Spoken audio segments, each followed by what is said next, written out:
In this video, we'll address the question we get the most. What is the range of the XplorerHD?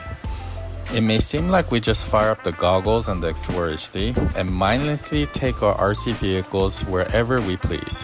However, this is very far from the truth. Vegetations, rocks, hills, buildings, and basically anything that can be placed between the vehicle and the goggles may result in video loss. To understand how to prevent video loss, we'll briefly be talking about radio wave propagation. You may be tempted to skip this video, but it's extremely important to know the basics and how to plan your FPV adventures, especially when you want to take it to areas that may challenge your video connection. The XplorerHD has a transmitter that sends radio waves with the video data, and the goggles will receive that video data. As you can see in this diagram, the XplorerHD's radio waves are within the triangular receiving pattern of the goggles. This means that the video signal is strong. Here is another example where we may have video issues as the XplorerHD's radio signal is not reaching the goggles receiving area. This may result in a blurry or completely blacked out screen as the video signal is lost. The first thing to note is that the best way to get consistently good video is to have the front of the goggles pointed towards the XplorerHD at all times. If you have any video issues, it may be best to point your head towards where your vehicle is and reset the camera to the center. Because now we understand the basics, here's a demonstration. Please note, the best possible locations are wide open spaces, and try not to have your vehicle behind heavy shrubs, trees, rocks, hills, buildings, and metal objects. The current transmitter settings are set at 25 milliwatts, as this is the legal output power if you do not have an amateur ham license in the United States. Even in this scenario, the video signal is fighting through metal posts, benches, and trash cans. However, due to the shorter distance, the video should be okay. There are two things you can check consistently to see if your video strength is good to continue. First, you will notice the screen will start to get hazy or blurry. Secondly, there is a signal strength indicator on the bottom right in your screen. You will not be able to see it in this video, but it will be there in your goggles. The reason why I stopped here is because the video was getting slightly blurry and the signal strength indicator had 0 bars. But can you guess how far the RC truck was from where I was standing? It was roughly 650 feet. This is almost 2 football fields. Not bad for the basic 25 milliwatt output power. We could have gotten more range if I was standing on the sidewalk, as this would be more of an ideal location as the vehicle would be line of sight.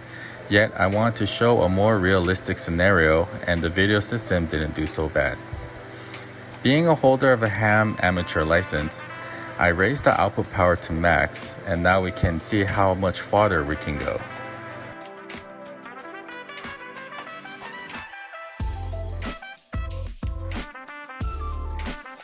Here we can see the video getting slightly blurry. This is due to heavy vegetation interfering with the video signal. This is why it is very important to try to keep your vehicle clear from any obstacles, especially when you are further away.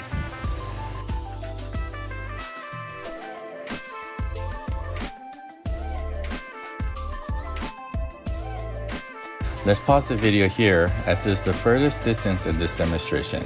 Can you guess how far? It was roughly 1,100 feet. This is past 3 football fields.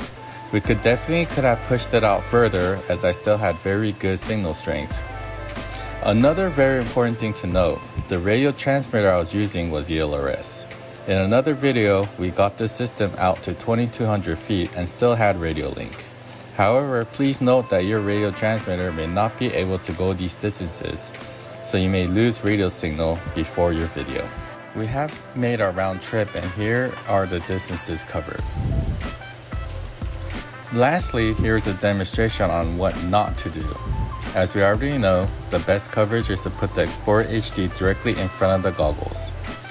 But in this scenario, we will go directly behind us and see how far we can go. In this location, there are several trees and the concrete curb that is interfering with the video signal. Can you guess how far we went? Only 265 feet. This is why it's important to understand the basics of radio wave and how to maximize the performance. To fix this situation, you can turn yourself around to point the goggles directly towards the XplorerHD. Also, you can upgrade your goggles to a higher performing system if you need to drive or fly behind you. To recap, make sure to position yourself to keep the goggles pointed towards the XplorerHD at all times. When going the distance, make sure to keep the vehicle clear of any obstacles between the XplorerHD and the goggles. If you have to reposition yourself, don't forget to recenter the gimbal by pressing the return button 3 times. Well, enjoy and see you in the next episode.